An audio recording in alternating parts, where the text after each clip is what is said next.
5ই April দুপুরে CPIM পশ্চিম পানিসাগর অঞ্চল কমিটির উদ্যোগে পশ্চিম পানিসাগর গ্রাম পঞ্চায়েতের পঞ্চায়েত সচিবের নিকট 6 দফা দাবিতে ডেপুটেশন প্রদান করেন 8 জনের একটি প্রতিনিধি দল। উক্ত ডেপুটেশনকারী প্রতিনিধি দলে যোগ দেন অবনী দে, বিজয় হালাম, শায়নাজ বেগম, অজিত দাস, ব্রজনন্দন নাথ, রঘুপাল, তৃষারানী দাস সহ ভূপেশ দাস।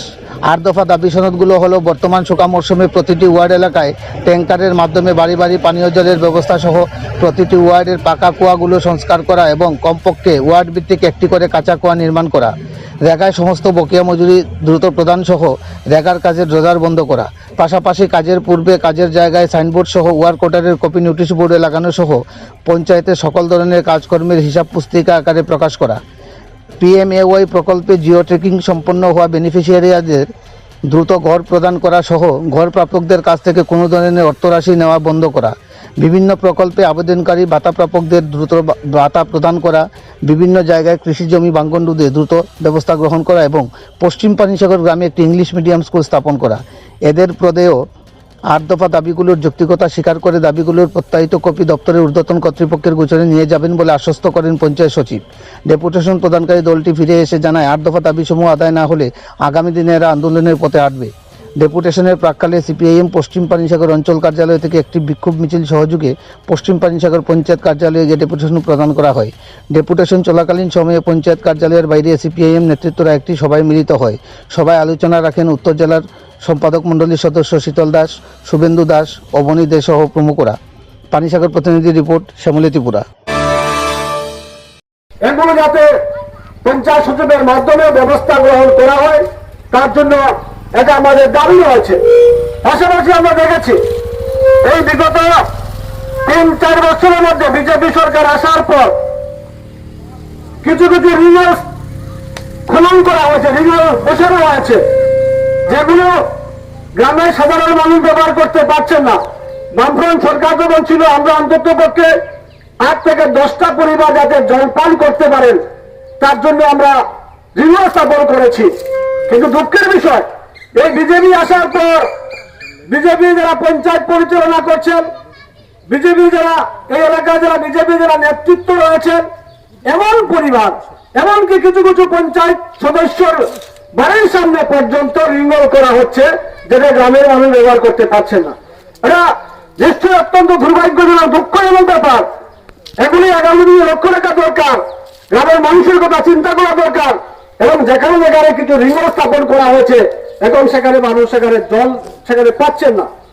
2 নম্বর দাবি হচ্ছে রেগার সমস্ত মজুরি দ্রুত প্রদান করতে হবে। ডোজার দিয়ে রেগার কাজ করা চলবে না। কাজ শুরুর আগে কাজের জায়গায় সাইনবোর্ড লাগাতে হবে এবং ওয়ার্ক অর্ডার কপি নোটিশ বোর্ডে রাখতে হবে। অত্যন্ত গুরুত্বপূর্ণ। আমরা দেখলাম বিশেষ করে ওই শারদোৎসবের সময় রেগার কাজ হয়েছিল, তারপরে হয়েছে, বর্তমানে কিছু কিছু জায়গা হচ্ছে, কিন্তু রেগার কাজে এখনো এই পশ্চিম পানিসাগর গ্রাম পঞ্চায়েতের কয়েক লক্ষ টাকা পেন্ডিং রয়েছে। আমাদের পানিসাগর 1.5 থেকে 2 কোটি টাকা মাস চলে গেছে, এখন পর্যন্ত বকেয়া মজুরি প্রদান করা হচ্ছে না। দ্রুত মজুরি প্রদান করতে হবে। এগুলো রেখে আমরা লক্ষ্য করতে পারছি নতুন করে কাজ করানো হচ্ছে, পুরাতন পেন্ডিং পুরাতন বিল, সেখানে শ্রমিকরা কাজের মজুরি তারা সেখানে পাচ্ছেন না। সেই জায়গায় দাঁড়িয়ে এই এলাকার মানুষ, গরিব অংশের মানুষ একবেলা কাজ না করে তার পরিবার চলে না, মাসের পর মাস সেখানে রেগার মজুরি তারা পাচ্ছেন না, যার কারণে তারা একটা বিরাট সমস্যার মধ্যে আছেন। ডোজার দিয়ে রেগার কাজ করা চলবে না।